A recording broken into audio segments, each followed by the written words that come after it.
Bonjour. Voilà, j'ai fait une étude biblique qui s'appelle La Majesté de Dieu. Mais en fait, cette étude, bizarrement, la caméra n'a pas fonctionné. Donc du coup, vous ne la verrez pas avec Didier, Anne, Elisabeth et Gladys, comme d'habitude. Donc ce que je vais faire, simplement, je vais la donner comme cela. Voilà. Alors la majesté de Dieu. Le mot majesté vient du latin et signifie grandeur.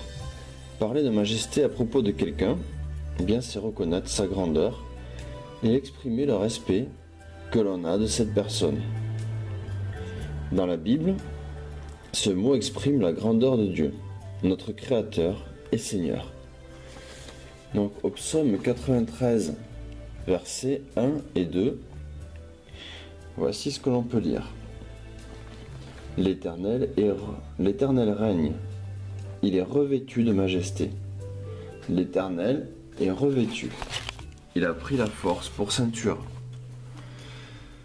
Aussi, le monde est ferme, il ne chancelle pas. Ton trône est établi dès les temps anciens, tu existes de toute éternité. On a aussi le psaume 145, verset 5. Du coup, je suis un petit peu tout seul pour me chercher les affaires.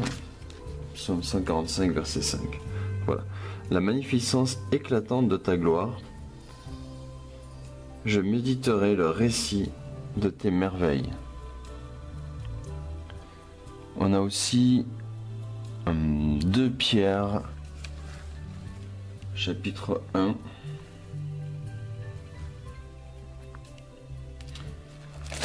Alors 2 Pierre chapitre 1 et le verset 6. Si je ne me trompe pas, 2 Pierre chapitre 1 et le verset 16, qui nous dit: ce n'est pas en effet en suivant des fables habilement conçues que nous vous avons fait connaître la puissance et l'avènement de notre Seigneur Jésus-Christ, mais parce que nous avons vu sa majesté de nos propres yeux. On a aussi Hébreux 1, verset 3. Ça ne va pas être très loin. Hébreux 1, verset 3. Ce Fils, qui est le rayonnement de sa gloire et l'expression de son être, soutient toutes choses par sa parole puissante. Après avoir accompli la purification des péchés, il s'est assis à la droite de la majesté divine dans les lieux très hauts. Et toujours dans Hébreux, on a chapitre 8, verset 3.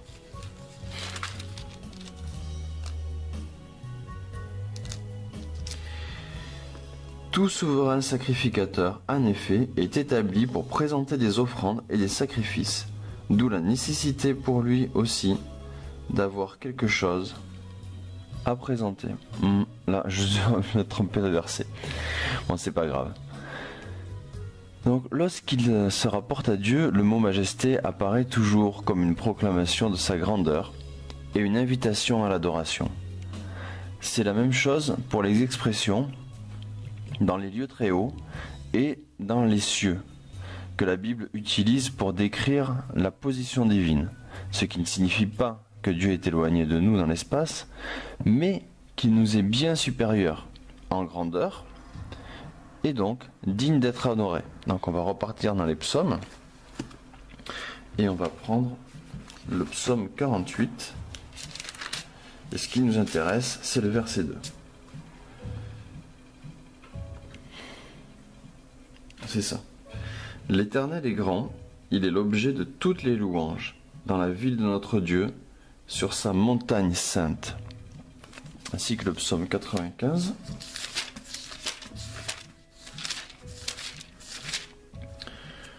Au verset 3 jusqu'au verset 6. Car l'Éternel est un grand Dieu. Il est un grand roi au-dessus de tous les dieux. Il tient dans sa main les profondeurs de la terre et les sommets des montagnes sont à lui. La mer est à lui, c'est lui qui l'a faite. La terre aussi, ses mains l'ont formée. Venez, prosternons-nous, courbons-nous, fléchissons le genou devant l'Éternel qui nous a fait. Il est très important de réaliser la grandeur de Dieu. Cela fait défaut aujourd'hui à beaucoup de chrétiens. Quant à l'homme de la rue, quand il prononce le nom de Dieu, pense-t-il réellement à la majesté de Dieu? Rarement en fait. Tout ce qu'il pense, c'est celui-là, quand je le verrai. Je vais lui en dire des choses. Je vais lui dire, moi. Je vais lui raconter. Mais il ne se rend pas compte. Il ne se rend pas compte que devant la majesté de Dieu, on ne peut que se prosterner. Même l'apôtre Jean était tellement pris par cette majesté il s'est littéralement allongé devant, il est tombé sur sa face, tombé, comme poussé par une force. Et pourtant, il était préparé, parce qu'il connaissait Dieu, donc il s'attendait quand même à ça. Mais l'homme de la rue, il ne s'y attend pas, puisque lui, il pense qu'il est l'égal de Dieu, il croit que Dieu est un homme comme lui. Quelle erreur. Et actuellement, on insiste beaucoup sur l'idée d'un Dieu personnel. Mais à force, on finit par croire que Dieu est une personne du même genre que nous. Oui, c'est une personne, mais pas du même genre que nous. Notre vie à nous, elle est bornée dans l'espace, elle est bornée dans le temps, elle est limitée à tout point de vue. Mais Dieu, lui, il ne connaît aucune limite. Il est éternel, infini et tout-puissant. Il nous tient dans sa main. Comme nous, il est une personne, mais contrairement à nous, il est grand. Bien que la Bible nous rappelle constamment la réalité de la relation personnelle de Dieu avec son peuple, bien qu'elle souligne toujours la douceur, la tendresse, la pitié, la patience et l'ardente compassion qu'il lui manifeste, elle ne nous laisse jamais perdre de vue sa majesté et la souveraineté illimitée qu'il possède sur toutes ses créatures. Dès le début du récit biblique, nous découvrons que Dieu est à la fois un Père personnel, un Dieu personnel, et un Dieu majestueux. Et là, on va partir dans Genèse. Et on va prendre Genèse, chapitre 1 et verset 26, qui dit: Dieu dit, faisons l'homme à notre image, selon notre ressemblance, pour qu'il domine sur les poissons de la mer et sur les oiseaux du ciel et sur le bétail, sur toute la terre et sur tous les reptiles qui rampent sur la terre. Et on va lire aussi Genèse 2, verset 19. L'Éternel Dieu forma du sol tous les animaux des champs et tous les oiseaux du ciel. Il les fit venir vers l'homme pour voir comment il les appellerait, afin que tout être vivant porte le nom que l'homme lui aurait donné. Et aussi, on va prendre Genèse 3, versets 8 à 9. Alors ils entendirent la voix de l'Éternel Dieu qui parcourait le jardin avec la brise du soir. L'homme et sa femme allèrent se cacher devant l'Éternel Dieu parmi les arbres du jardin. L'Éternel Dieu appela l'homme et lui dit: Où es-tu? On va prendre aussi Genèse 3, versets 11 à 13.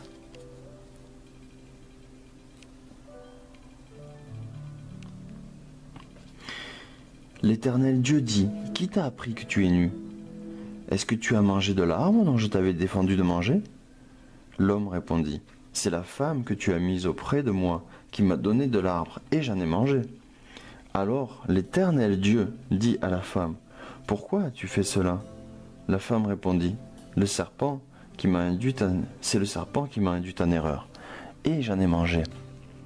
Et après on va prendre Genèse 4, verset 9. L'Éternel dit à Caïn: Où est ton frère Abel? Il répondit: Je ne sais pas. Suis-je le gardien de mon frère, moi? Chapitre 16, verset 8, toujours dans la Genèse. Il dit: Agar, servante de Sarai, d'où viens-tu et où vas-tu? Elle répondit: J'ai pris la fuite loin de Sarah, ma maîtresse. Chapitre 11, verset 5, on revient en arrière.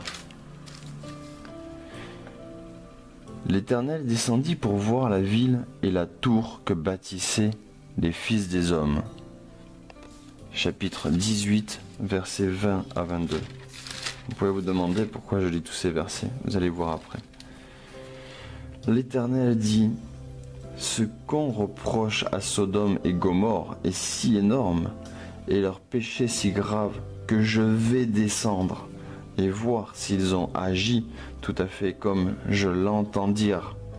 Et si cela n'est pas, je le saurai aussi. » Les hommes se détournèrent de là et se rendirent à Sodome. Mais Abraham se tient encore en présence de l'Éternel. On va lire aussi Genèse 6, versets 6 à 7. On revient encore en arrière. L'Éternel regretta d'avoir fait l'homme sur la terre, et son cœur fut affligé. L'Éternel dit, j'effacerai de la surface du sol l'homme que j'ai créé, depuis l'homme jusqu'au bétail, aux reptiles, aux oiseaux du ciel, car je regrette de les avoir faits. Je vais juste faire une petite parenthèse. Quand il est dit l'Éternel regretta, mais Dieu ne peut pas être surpris. Il savait ce qui allait se passer et a laissé faire pour que cela nous serve d'exemple. Car en bon père, il sait que nous devons vivre certaines choses pour comprendre que la vie est en lui. Et ça, vous pouvez le voir dans Hébreux 4, verset 11, mais on ne va pas le lire parce que ce n'est pas le sujet. Donc si à travers ces versets, Dieu nous est dépeint de cette façon, c'est afin de nous faire comprendre que le Dieu auquel nous avons affaire n'est pas un simple principe cosmique, impersonnel et indifférent. Okay, c'est pas le grand tout ou le cosmos, je sais pas quoi, ou le Bouddha dans lequel on doit tous se réintégrer, j'en sais rien, c'est pas ça du tout. Dieu est une personne vivante qui pense, qui éprouve des sentiments, qui agit, qui approuve le bien et désapprouve le mal, qui porte un intérêt sans cesse renouvelé à ses créatures. Mais il ne faut pas en déduire que Dieu est en général absent de notre monde. Il ne sait pas ce qui s'y passe, sauf quand il descend sur terre. Ces mêmes chapitres qu'on a lus tout à l'heure écartent cette idée en nous révélant sa grandeur. Regardez, il fait jaillir l'ordre du chaos. En Genèse 1, verset 2, la terre était informe et vide. Il y avait des ténèbres à la surface de l'abîme, mais l'Esprit de Dieu planait au-dessus des cieux. Et Dieu dit que la lumière soit, et la lumière fut. Il change l'ordre du monde. On le voit dans 3, Genèse 3, verset 7 à 9. Les yeux de tous deux s'ouvrirent. Ils prirent conscience qu'ils étaient nus. Ils se firent des ceintures avec des feuilles de figuier cousues ensemble. Alors ils entendirent la voix de l'Éternel Dieu qui parcourait le jardin avec la brise du soir. L'homme et la femme allèrent se cacher devant l'Éternel Dieu, puis parmi les arbres du jardin. L'Éternel Dieu appela l'homme et il dit, « Où es-tu »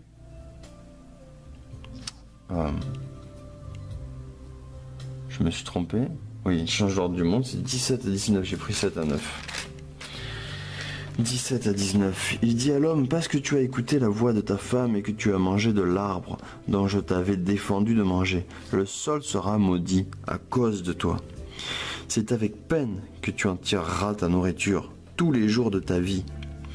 Il te produira des chardons et des broussailles, et tu mangeras l'herbe de la campagne. C'est à la sueur de ton visage que tu mangeras du pain, jusqu'à ce que tu retournes dans le sol d'où tu as été pris. Car tu es poussière et tu retourneras à la poussière. Il châtie la terre également. Ça c'est Genèse 6, verset 8. Mais Noé obtint la faveur de... Ah oui, c'est Genèse 6, mais versets 7 et 8. L'Éternel dit, j'effacerai de la surface du sol l'homme que j'ai créé. Depuis l'homme jusqu'au bétail, aux reptiles et aux oiseaux du ciel, car je regrette de les avoir faits. Mais Noé obtint la faveur de l'Éternel. On va voir aussi qu'il confond le langage humain. Ça c'est Genèse 11, versets 7 à 9. Allons, descendons, et là confondons leur langage, afin qu'ils n'entendent plus le langage des uns des autres. L'Éternel les dissémina loin de là, sur toute la surface de la terre, et ils cessèrent de bâtir la ville. Il détruit Sodome et Gomorrhe. Ça c'est Genèse 19, versets 24 à 29. Alors l'Éternel fit pleuvoir du ciel sur Sodome et sur Gomorrhe, et du soufre et du feu venant de l'Éternel. Il bouleversa ces villes, toute la plaine, tous les habitants des villes et les plantes du sol. La femme de l'autre regarda en arrière et devint une statue de sel. Abraham se leva de bon matin pour aller à l'endroit où il s'était tenu en présence de l'Éternel. Il porta ses regards du côté de Sodome et de Gomorrhe et sur tout le pays de la plaine, et il vit s'élever de la terre une fumée, comme une fumée d'une fournaise. Lorsque Dieu détruisit la ville de la plaine, Dieu se souvint d'Abraham et retira Lot du cataclysme, lorsqu'il bouleversa les villes où Lot avait habité.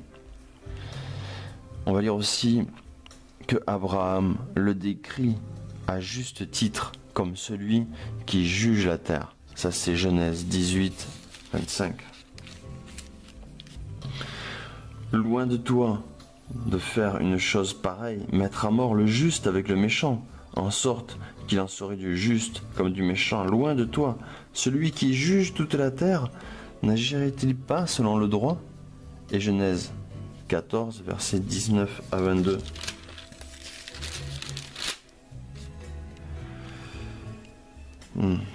Il bénit Abraham et dit, béni soit Abraham par le Dieu Très-Haut, maître du ciel et de la terre.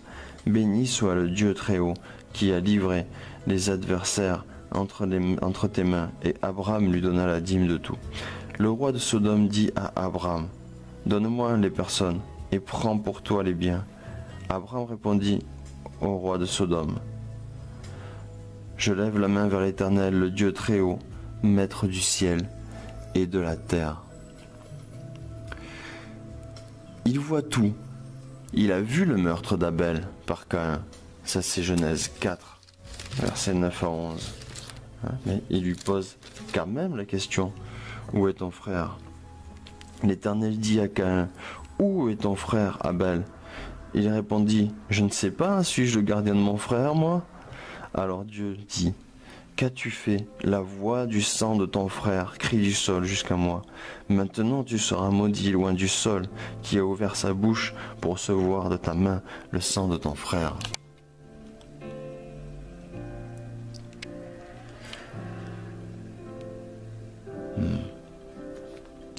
La corruption du genre humain, il la voit également en Genèse 6, verset 5. L'Éternel vit que la méchanceté de l'homme était grande sur la terre, et que chaque jour son cœur ne concevait que des pensées mauvaises. Et le dénuement d'Agar, il l'a vu aussi. On le voit dans Genèse 16, versets 7 à 14. L'ange de l'Éternel la trouva près d'une source d'eau dans le désert, près de la source qui est sur le chemin de Chour.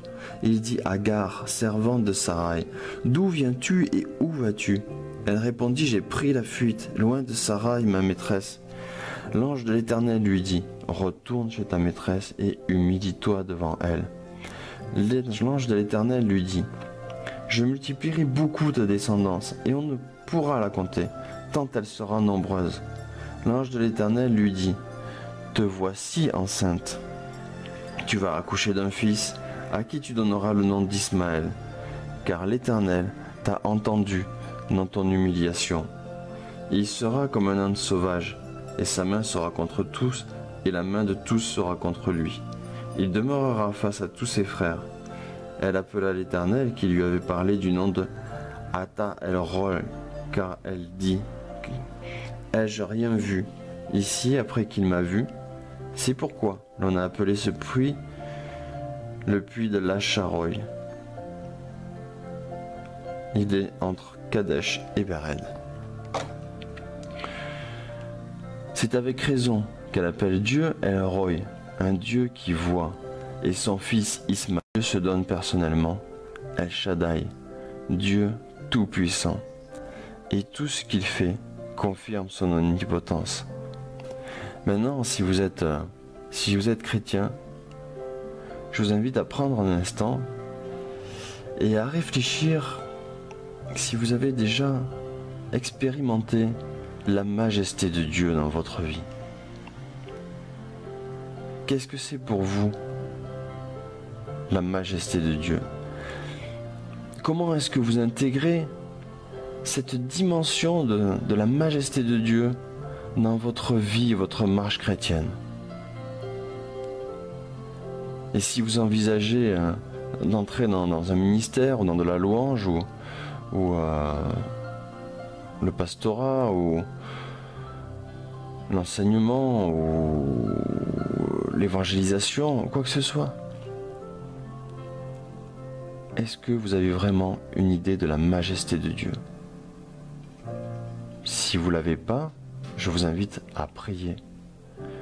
Seigneur, que ton Esprit Saint me révèle à quel point tu es majestueux, à quel point tu es un roi digne de louange et d'adoration, un roi qui règne justement et qui sait quel est le chemin que je dois prendre, qui sait où je dois aller, ce que je dois faire et comment je dois le faire. Et à tes directives, Seigneur, je veux me conformer afin d'avoir la réussite pour ce que je fais pour l'avancement de ton royaume, Seigneur. Parce que dehors, il y a vraiment des tas de personnes qui sont perdues.